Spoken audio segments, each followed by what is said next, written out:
بسم اللہ الرحمن الرحیم۔ آج کا ہمارا جو بیسیکلی سوال ہے، کیونکہ آپ کو پتہ ہے کہ عید کی آمد ہے، سو اس کے متعلق جیسا کہ رمضان شریف کا اختتام ہو رہا ہے، تو حضرت بتائیے گا کہ لائلۃ الجائزہ کیا ہے اور اس کو کس طرح منانا چاہیے، سیلیبریٹ کرنا چاہیے، اور اس کی فضیلت یا اس کی کیا احکامات ہیں اس کے بارے میں؟ جی بسم اللہ الرحمن الرحیم۔ رمضان شریف کی جو ہے وہ چند ساعتیں جو ہیں وہ باقی ہیں اپنے اختتام کو پہنچنے والا ہے رمضان شریف۔ اس میں جو نبی کریم صلی اللہ تعالیٰ علیہ وسلم ارشاد فرماتے ہیں کہ رمضان شریف کی جو آخری رات ہے اس میں اللہ تعالیٰ بخشش کے ہم خزانے کھول دیتا ہے۔ سبحان اللہ۔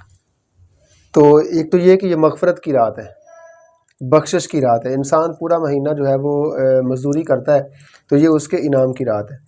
تو اس میں جائزہ جو ہے یہ جائزہ لینا ہے، احتساب کرنا اپنا کہ رمضان شریف کے پورے مہینے میں ہمارے روزے جو ہیں اس میں کمی بیشی کیا ہو گئی، کسی کا حق تو نہیں کھایا گیا، کسی کو تنگ تو نہیں کیا گیا، کسی کے ساتھ کوئی زیادتی تو نہیں کی گئی۔ یہ جائزہ لینا اپنا، جائزہ پہلے لیں گے، احتساب ہوگا تو اس کے بعد پھر جو ہے وہ کیا ہے، انعام ہے۔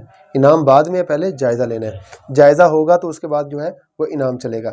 اچھا، اس میں حضور نبی کریم صلی اللہ تعالیٰ علیہ وسلم جو ہے اس کو ایسے سیلیبریٹ کرتے، ایسے مناتے، ایسے گزارتے کہ نماز عشاء پڑھتے اور مسجد میں ٹھہر جاتے اور نماز فجر پڑھ کے حضور گھر جاتے، اپنے لیے دعا کرتے، اپنی بخشش کے لیے، امت کی بخشش کے لیے دعا کرتے حضور۔ تو ہمیں بھی یہ چاہیے کہ یہ احتساب کی رات ہے، جائزے کی رات ہے، جس میں کمی کوتاہی رہ گئی ہے، کوئی کمی بیشی ہو گئی ہے ہم سے تو وہ اس سے ہم کو معافی مانگنی چاہیے۔ یہاں پہ نا کوٹ مٹھن والی سرکار بابا فرید الدین، جن کا یہ نعتیہ کلام بھی ہے نا سرائکی میں لکھا ہوا، ان کے تراجم بھی ہو گئے ہیں، وہ کوٹ مٹھن میں ایک مجذوب تھا۔ تو اچھا، یہ جو رات ہے یہ کسی انجام تک پہنچنے کی رات ہے، اللہ کے حضور پیش ہونے کی رات ہے نا۔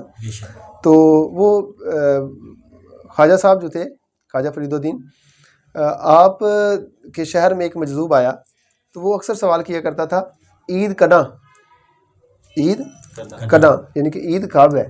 تو لوگ فرماتے جب 30 روزے ہو جائیں گے یا 29 روزے ہو جائیں گے تب عید ہے، یا جب رمضان ختم ہو جائے گا، چاند نظر آ جائے گا تب عید ہے۔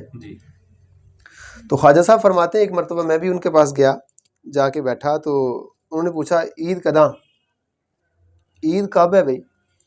تو خواجہ صاحب فرماتے میں نے کہا یار ملے جداں، جب محبوب مل جائے، جب اپنے رب سے ملاقات ہو جائے، جب نبی کریم صلی اللہ تعالیٰ علیہ وسلم کی زیارت نصیب ہو جائے تب عید ہے، خوشی کا نام ہے۔ تو کہتے انہوں نے سوال کیا پھر مجھے کہ یار ملے کداں، یار کب ملتا ہے، محبوب کب ملتا ہے؟ تو فرمانے لگے میں مرے جداں، جب انسان اپنے آپ کو مار لے، تکبر حسد جو ہے وہ ختم ہو جائے، انا ختم ہو جائے، اپنی بڑائی ختم ہو جائے۔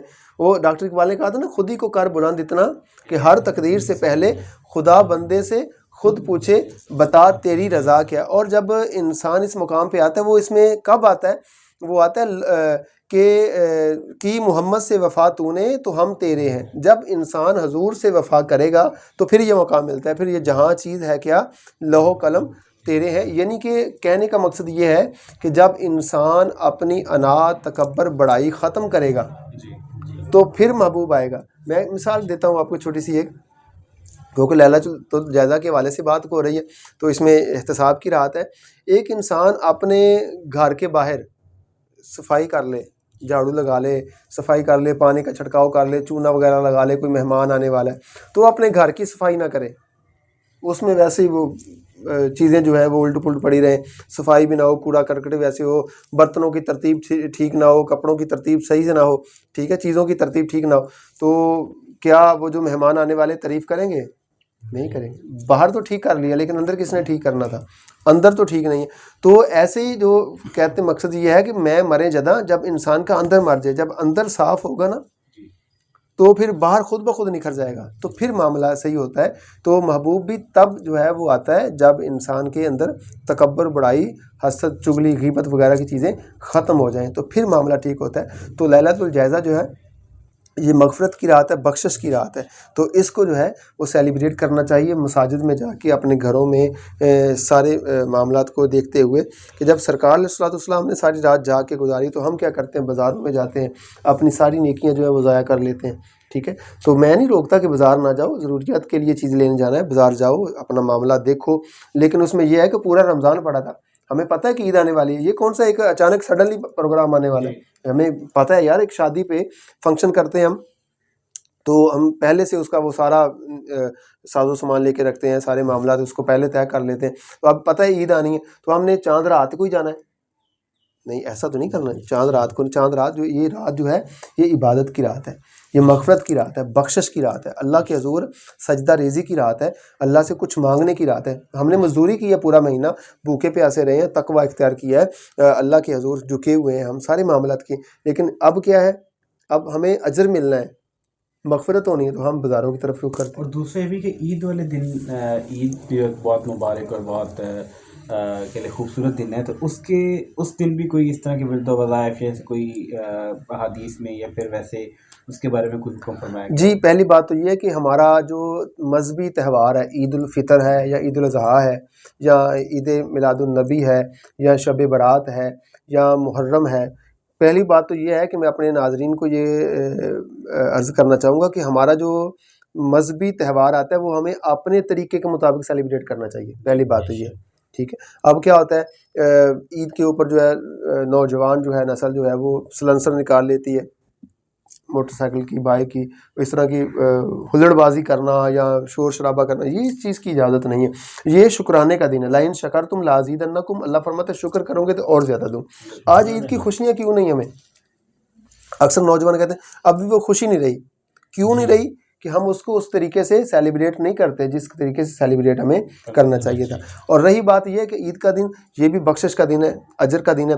حضور فرماتے جو بندہ عید الفطر یا عید الاضحیٰ جو بھی ہے وہ پڑھنے آتا ہے، عیدگاہ کی طرف آئے اور پڑھ کے چلا جائے، اللہ اس کے گناہوں کی معافی عطا فرما دیتا. اب اس میں جو ایک اپنا مختصر سی ایک تسبیح ہے بزرگان دین کی طرف سے یہ منقول ہے کہ جو بندہ سبحان اللہ و بحمدہ سبحان اللہ العظیم یہ 300 بار پڑھے گا تو اللہ تعالیٰ جو ہے وہ پڑھنے والے کو، جو یعنی کہ جس نے یہ تسبیح پڑھی 300 بار پڑھ کے وہ اپنے جو فوت شدگان ہیں ان کو یہ اصال کرے اور اللہ ان کو 300 نور عطا فرماتا ہے.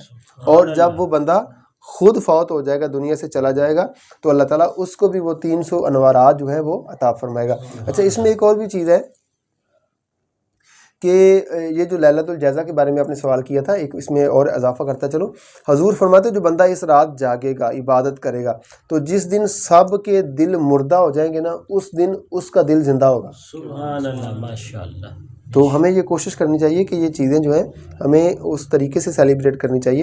جیسے مثال کے طور پہ آپ کے والدین ہیں ان کو ٹائم دیں، دوستوں کو تو آپ ٹائم دیتے ہی ہیں، ٹھیک ہے، اپنے والدین کو ٹائم دیں. اگر وہ قبرستان چلے گئے تو قبرستان جا کے دعا کریں، قل رب ارحمہما کما ربیانی صغیرا، یا اللہ ان کے اوپر بخشش فرما، ان کے اوپر رحم فرما جیسے میرے اوپر رحم فرمایا تھا. اگر ہے تو ان کو ٹائم دیں، ان کو علیحدگی، ان کو اکیلا پن نہ محسوس ہونے دیں. ٹھیک ہے، وہ بھی ایک خوشیوں میں شامل ہو جائیں آپ کے ساتھ، آپ ان کی خوشیوں میں شامل ہو جائیں. تو جو آپ کو دیکھ کے جو ہے عید مناتے تھے ان کو ٹائم دیا کریں. تو یہ خصوصاً جو ہے وہ پھر نمازیں 5 ہیں وہ تو پڑھنی چاہیے ہمیں. جی، تو یہ وظیفہ جو ہے یہ انسان کو 300 بار عصر سے پہلے تک یہ کمپلیٹ کر لینا چاہیے.